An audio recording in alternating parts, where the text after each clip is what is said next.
নিজের জ্যান্ত বাচ্চাকে হাঙর কুমিরের মুখে ছুঁড়ে ফেলত এই বাংলার মায়েরাই শুধু একটু পুণ্য পাওয়ার লোভে। শুনতে ভূতের গল্পের মতো লাগলেও 1802 সালের আগে এটাই ছিল বাংলার সবচেয়ে ভয়ানক সত্যি। তখন চিকিৎসার অভাবে প্রচুর বাচ্চা মারা যেত, তাই কুসংস্কারে অন্ধ মায়েরা গঙ্গার কাছে মানত করত, মা আমাকে সুস্থ বাচ্চা দিলে প্রথম সন্তানটাকে আমি তোমার বুকেই ফিরিয়ে দেব। পরের বাচ্চাদের আয়ু বাড়াতে প্রথম বাচ্চাকে বলি দেওয়ার এই ব্রেইন ওয়াশটা ছিল সাংঘাতিক। মকর সংক্রান্তির দিন ঠিক আমাদের এই কাকদ্বীপ আর সাগরদ্বীপের সঙ্গমে মস্ত মৃত্যুর মেলা। হাজার হাজার মানুষের ভিড় আর ঢাক ঢোলের আওয়াজের মধ্যে মা নিজের পেটের বাচ্চাকে ছুড়ে দিতেন সমুদ্রের হিংস্র স্রোতে। পুণ্য করার নেশায় মানুষ পাগল হয়ে গেছিল। এই অন্ধ মানুষদের বুঝিয়ে কোনো লাভ নেই দেখে 1802 সালে ব্রিটিশরা কড়া আইন আনে।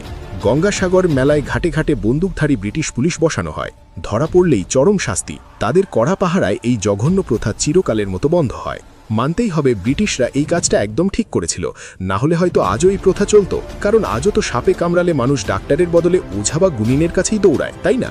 আপনার কি মত? কমেন্টে এক্ষুনি জানান।